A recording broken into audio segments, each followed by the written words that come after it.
How's it going, gamer? You got Hands here, and today in Dauntless we're going over a meta build for Valomyr Axe. We have two builds in this video, one that's the meta and one that doesn't have Evasive Fury but it has a lot of extra damage added to it. Valomyr Axe is pretty cool, man, because once it charges up and depending on how much health you have, it adds significant damage, so it's really awesome to time your axe throw with the charge up from Valomyr Axe. So turn on your system, grab your axe, and get ready! How's it going, gamer? We have this pretty awesome meta build for Valomyr Axe. This is pretty much the best way to use his axe in the build, and I'm going to show you two builds. One that has just raw damage, one that's the meta with Evasive Fury. So let's get into it right now. First you want Valomyr's Decree, which is his axe, and that has a +3 Aether Hunter in it. We're going to put a +3 Overpower cell and a +3 Etheric Tumen cell. I like to use Grim Onslaught and Volatile Axe Core. They're really great for the axe. Next is Hellion's Helmet. That's Hellplate Cast. That has a +3 Rage Hunter, and we're going to put a +3 Evasive Fury cell in there. Next is Koshai's Chest Piece, Mantle of Thorns. That has a +3 Predator, and we're going to put a +3 Conduit cell in there. And for their hands, that's Grasp of Thorns. That's Koshai's hands. That has a +3 Evasive Fury, and we're going to put a +3 Overpower cell. And for the feet, the Stride of Thorns, that's also Koshai's feet. That has a +3 Predator, and we're going to put a +3 Conduit cell in there. And for the Lantern, we're going to utilize the attack speed of Embermane's Rapture because it gives you 25% increased attack speed, and the hold does some pretty good damage. We're going to put a +3 Etheric Tumen cell in that one. And guys, don't forget about your tonics. The Blitz tonic, Frenzy tonic, Aether Drive, or the Stagger tonic. You want to utilize these tonics for these meta builds because they're there. Why not use it? Why not have that free damage, that free attack speed?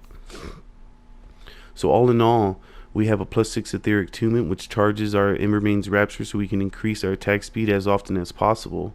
And then that also gives us +6 Conduit, which increases our attack speed as well. So if you can make those go together, whew, that's a nice boost of speed. Here's our +6 Evasive Fury. We get 20% increased attack speed for 16 seconds after we dodge through an attack.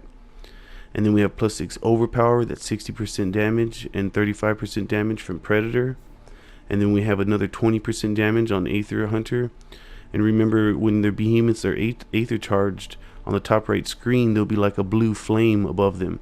And also they'll change slightly, they'll get a little bit more difficult, as is the same for Rage Hunter. So that's more damage, and then you'll see the red fire on the top right screen when they're in rage. So there's a lot of great damage buffs in this and attack speed, and this is the meta build for Valomyr Axe.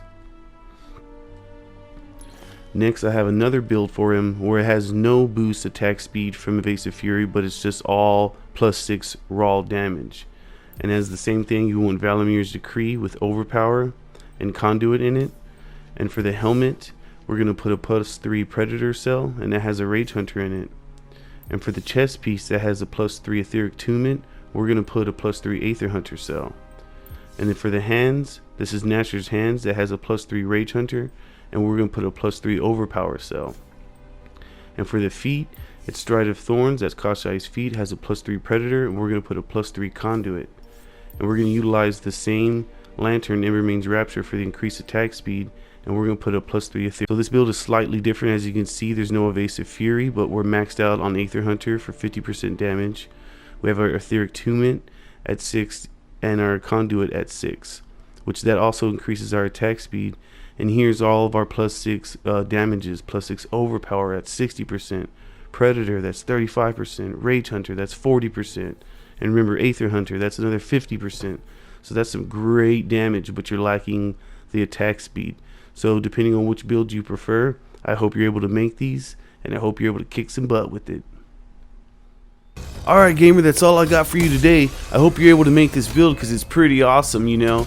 And don't forget to hit that sub button and throw a comment down below and tell me what you want me to work on next. Hey, and don't forget to also hit that bell for notifications. This is Hands signing out. Peace!